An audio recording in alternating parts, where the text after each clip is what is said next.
Particulière, la veille du carême. Cette dédicace, c'est le souvenir de l'exil d'Adam. Et par cette dédicace, la Sainte Église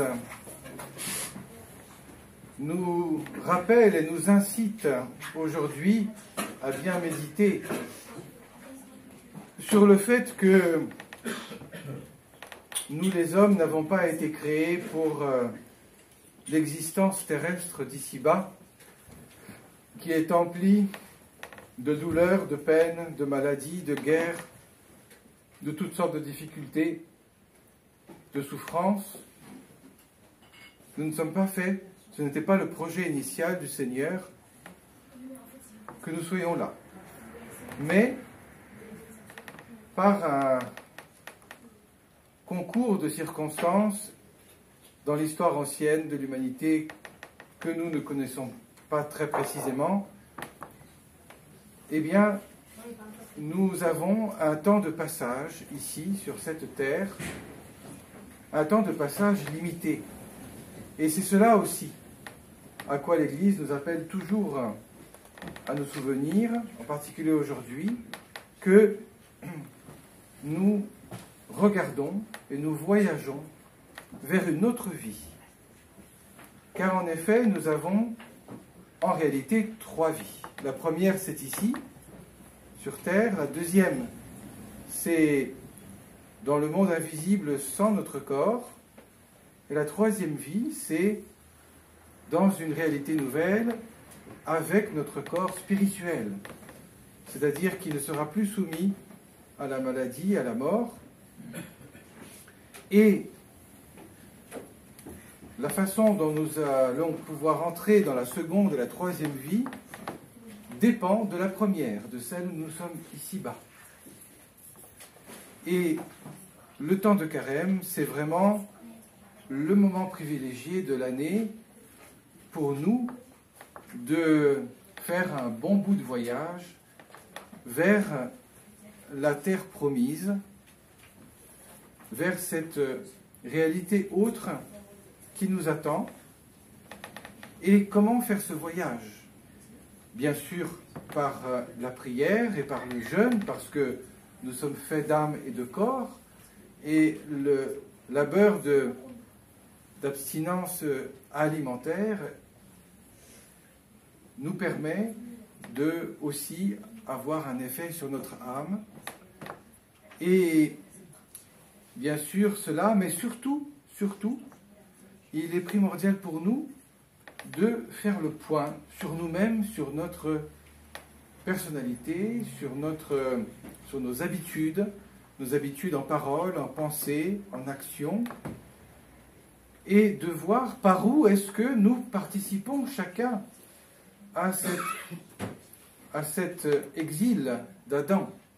Parce que l'exil d'Adam, voilà, il se traduit par toutes sortes de souffrances, de difficultés, comme je l'ai dit, mais en grande partie, ces difficultés sont liées aussi au péché de l'homme et aux souffrances que les hommes s'infligent les uns aux autres. Alors, malheureusement, quelque part, nous participons aussi à cette réalité-là dans nos désirs, dans nos habitudes, dans notre volonté, dans nos choix. Et la Sainte Église nous appelle à faire le point. Parce que ça c'est le fond du sujet. Le jeûne, c'est un outil, c'est extérieur, c'est quelque chose qui aide. Mais le fond du sujet, c'est le cœur de l'homme. C'est ça le fond du sujet.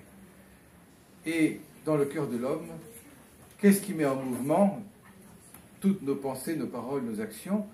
C'est ce que nous considérons être important, ce vers quoi nous regardons, vers quoi nous orientons. Ça, c'est vraiment ce qu'il y a de plus déterminant. Alors, faire le point là-dessus, c'est vraiment l'œuvre du carême. Et celui qui fait le point là-dessus comprendra que, oui, chacun de nous, nous sommes exilés. exilés parce que aussi, voilà, nous portons cet état global de péché, nous le portons nous-mêmes. Alors il y a les péchés précis, telle ou telle parole, telle ou telle action, et il y a l'état de péché global, qui est celui où nous naissons ici sur terre. Et évidemment, ayant fait le point, ayant compris que nous avons besoin de conversion, que nous avons besoin de combat pour lutter contre les mauvaises habitudes, les tentations récurrentes, eh bien, nous allons prier le Seigneur parce que sans lui, nous ne pouvons rien faire. Et sans sa bénédiction, sans son aide, nous ne pourrons pas être victorieux. Et non seulement nous avons besoin de son aide pour la victoire, mais la terre promise, eh bien, comme nous venons de l'entendre dans la lecture de l'Épître, c'est de nous revêtir du Christ. C'est ça la terre promise, c'est de nous revêtir du Christ et d'avoir l'Esprit Saint en nous. C'est ça la terre promise. Et ce don d'être avec le Christ, d'avoir l'Esprit Saint, nous est accordé lors du baptême. Et il est flétri si nous péchons, si nous prenons de mauvaises habitudes, si nous nous détournons des vœux du baptême, de vivre dans la charité, dans l'amour, dans la foi, dans la paix, dans la patience. Alors si on se détourne de tout cela, on flétrit le don du baptême, mais on ne le perd pas. La Sainte Église nous dit, le don du baptême reste toujours en nous. Il est ineffaçable, mais il peut être enfoui. Il peut aller tout à l'arrière-plan. Mais voilà, le temps de carême, c'est un temps béni pour demander au Seigneur de revenir vers nous, demander au Saint-Esprit de nous remplir. Alors, comme on le rappelle souvent ici, la relation que nous avons avec le Seigneur est une relation avec la personne de notre Père Céleste, avec la personne du Fils, de son Fils éternel, avec les personnes du Saint-Esprit. Cette relation que nous avons est une relation de personnes. Et le Seigneur n'aime pas que nous soyons mauvais, que nous nous détournions de l'amour, que nous soyons pas comme il faut les uns avec les autres. Le Seigneur n'aime pas cela.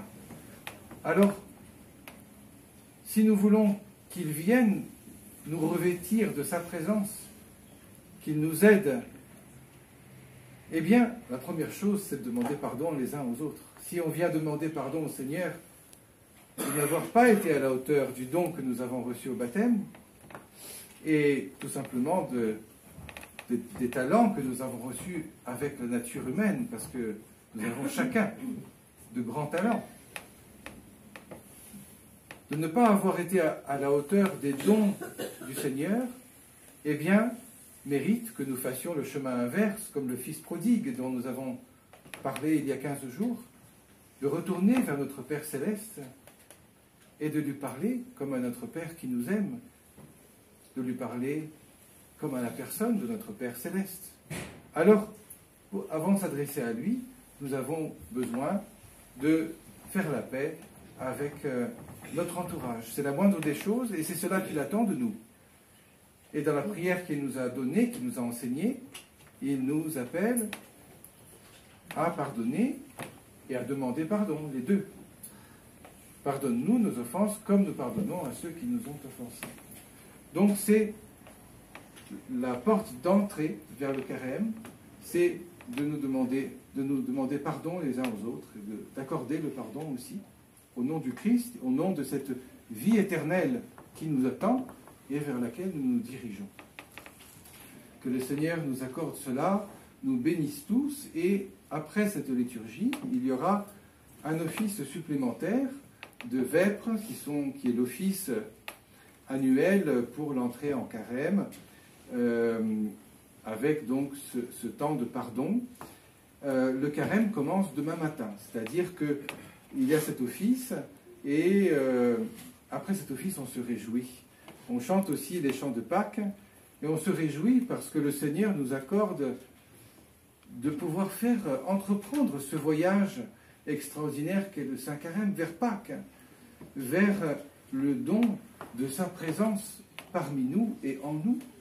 Quoi de plus merveilleux? Et quoi de plus merveilleux de faire la paix les uns avec les autres aussi? Alors il y a grande matière à se réjouir.